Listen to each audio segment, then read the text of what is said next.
Gilid na yung ilalim eh. Yung ilalim yung nakagilid. Oo. Kaya importanteng nagdadantayan sila para in case na meron.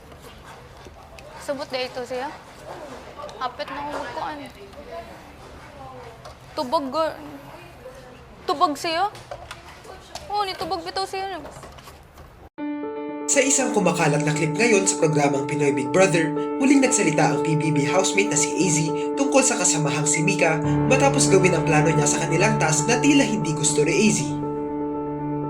Nabigyan ng task ang mga housemates na gumawa ng isang tore gamit ang cups at kinakailangan nila itong maitawid sa swimming pool nang hindi nasisira.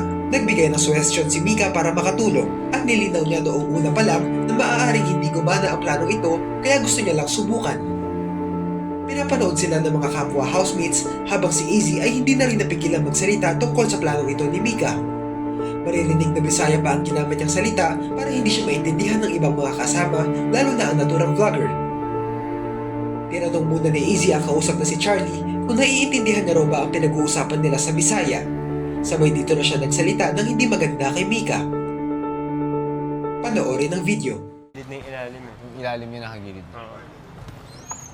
Kaya importanteng nagdadantayan sila para in case na meron sa babang hindi nakaano, may Tama. grip pa rin siya sa taas. Sheila ako.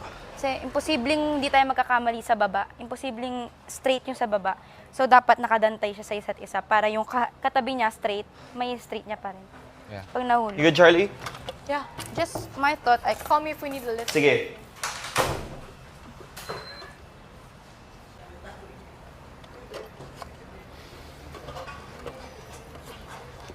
Subot na ito siya. Apit na kumagkuan. Tubag siya. Oo, nitubag bitaw siya.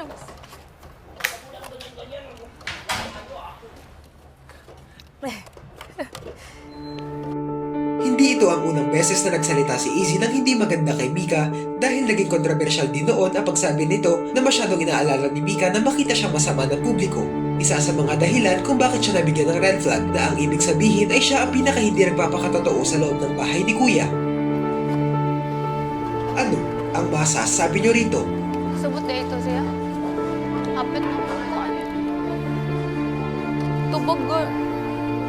Tubag siya.